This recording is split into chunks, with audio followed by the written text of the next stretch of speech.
I didn't know that I had severe depression and anxiety until I went to college. I never found my footing in college ever. And that's why I clung on to this boy that I met when I was 19. Okay. He was like my only world. And I was trying to separate myself from my very toxic family dynamic. It was, in my experience and what I've learned through therapy, extremely narcissistically abusive. Okay. A lot of very wild things happened in that relationship that just have left me with a lot of PTSD. Yeah.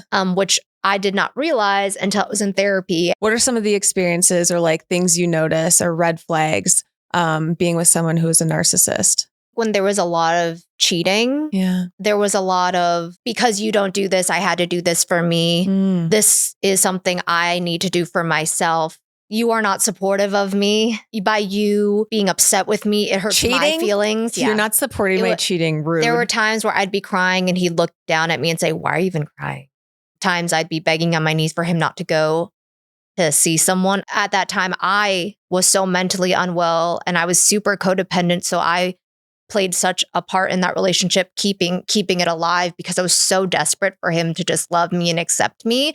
But being on your knees, crying and begging them for them to still go is pretty insane. At 25 years old, we were going to couples therapy because he wouldn't stop cheating on me. Oh like, my what are you? goodness. Not that couples therapy is bad at all, but I just don't think that's the way to start it. Right. At 25, where he's like, I'm not going to stop. So we got to figure it out. And I was like, okay, I'm being forced into an open relationship. We're going to come see you. And the couples therapist pulled me aside and said, hey, run, girl. No, he seriously said, I cannot diagnose him, but I do think that he is a narcissist and you are a codependent and this will never work. You need to get out. And I was so offended. But that's my man. No, exactly. And the minute he said it, I went home and watched YouTube videos and I couldn't believe everything these therapists or people were saying.